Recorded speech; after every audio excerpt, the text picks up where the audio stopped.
хүний амьдралд жинтэй одоо нөлөөг үзүүлсэн яг энэ түүхийг нь бүтээж байгаа цөхөл хитгэл шийдвэр байдаг.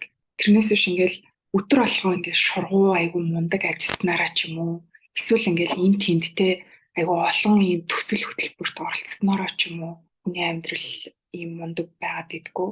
Цөхөө хитгэн ийм зөв шийдвэрүүд нь хүний амьдралд яг голлох нөлөө үзүүлж байдаг. Нийт одоо үр дүнгийн 80%-ийг нийт одоо үйл ажиллагааны ердөө 20% нь л бүрдүүлждэг. Нийт одоо борлуулалтын 80%-ийг жинтэй 20% үйлчлүүлэгчд л яг оруулсан байдаг. Тэр шиг таны одоо та нэг өмнөө зорилго тавьсан байгаа шүү дээ. Яг тэр зорилгот чинь хүргэх ердөө л тэр 20% багтгал айгүй чухал тийм үйл ажиллагаанууд байгаа байхгүй. Би яг юун дээр фокуслаад ажилчвал би яг энэ зүйлийн ард гарчих юм бэ гэдэг асуултыг өөрөөсөө асуух юм бол хариулт нь бүр маш тодорхой магадгүй асуусан даруйдаа хариулт орж ирэхгүй гэж болно л доо.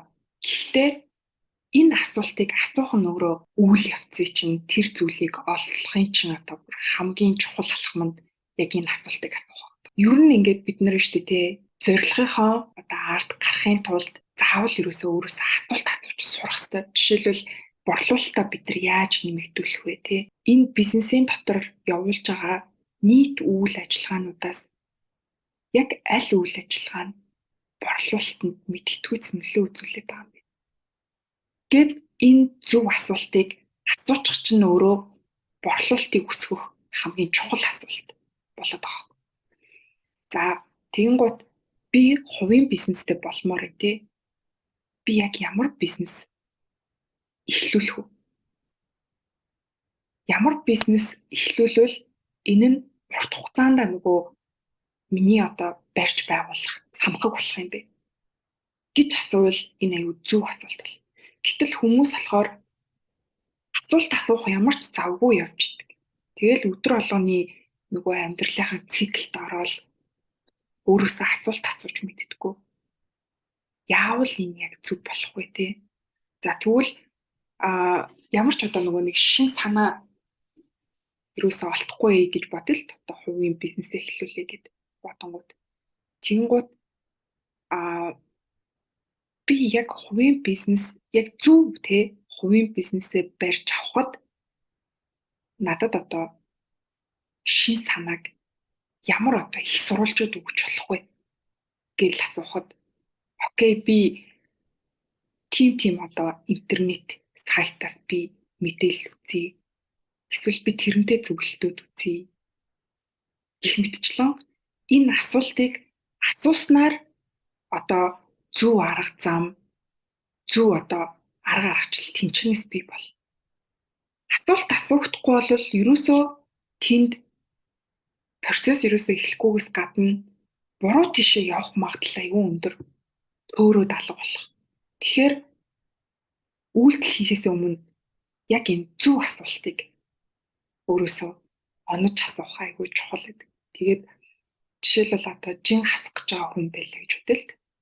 Тэгэх юм бол одоо би яг жингээ үр дүнтэй хасахад миний номер 1-тэй яг анхаарах ёстой юм нь юу юм бэ? Тасгал хөдөлгөөн юм уу? Хоол юм уу? Тэ? Фитнес юм уу? Яг юу юм? Би одоо яг юун дээр гол анхаарлаа өгүүлтэй би үр дүнтэйгээр жингээ хасч чадах юм бэ?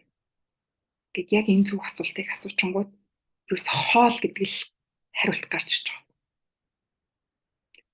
Хоолн дээрээ анхаарахгүйгээр 1000 одоо нөгөө нэг тасгал хөдөлгөөн хийгээд мундаг тасгалжуулагч багштай тий фитнесийн ийм програмаар хичээллээ авч үр дүнд хүрэхгүй. Эсвэргээрээ тасгал хөдөлгөөн хийхгүйсэн ч гэсэндээ хоолоо бүр яг зөв зохицуулж чадах юм бол тасгал хөдөлгөөн хийгээгүйсэн ч гэсэн чи хасах боломжтой. Тэг мэдээч яриг тасгал хөдөлгөөн нэмэгдчих юм бол бүр л бэст баг. Яг тийм.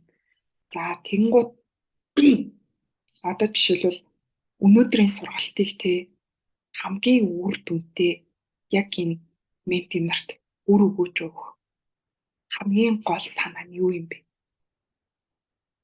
Тэгэл энэ асуултыг асуухад л яг энэ одоо өнөөдрийн хөтөлбөрийн гол цөм нь ингээд гараад ирчихэж байгаа. Тэгэхээр ерөөсөө л тасралтгүй өрөөсөө асуулт асуудаг энэ дадлыг бий болох аюул чухал. Асуулт асуух. Тэгэхгүй асуулт асуухгүй мөртлөө проблем дээр анхаарал өгөөл яваад байдаг. Яах вэ гэх. Яах вэ гэдэг асуултны хариулт чинь өөрөө ингээд яг юм тодорхой биш аюу өргөн хүрээний маш олон юм бүрэг хариултууд л гарч ирж шээ. Яах вэ гэдэг те. Тэгэнгუთ яг саяных шиг. Ерөөсөө энэ асуудлыг шийдвэрлэхэд хамгийн жинтэй хувь нэмэр оруулах үр дүнгийн 80%-ийг бий болгох хамгийн чухал үйл ажиллагаа нь яг юу юм бэ? Яг юу юм бэ? Энэ асуултыг л өөрөөсөө асуучих юм бол ингээд зөв хариултыг гараад ирнэ.